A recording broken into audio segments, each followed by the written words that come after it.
श्रियकान्ताय कल्याणनिधये निधयेऽर्तिनाम् श्रीवेङ्कटनिवासाय श्रीनिवासाय मङ्गलम्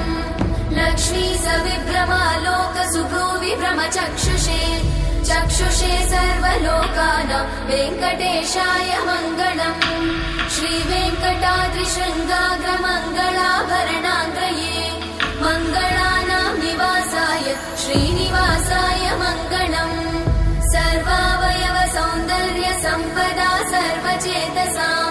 सदा सम्मोहनायास्तु वेङ्कटेशाय मङ्गलम् नित्याय निरवध्याय सत्यानन्दचिदात्मने सर्वान्तरात्मने श्रीमद् वेङ्कटेशाय मङ्गलम् स्वतः सर्वविदे सर्वशक्तये सर्वशेषिने सुलभाय सुशीलाय वेङ्कटेशाय मङ्गलम्।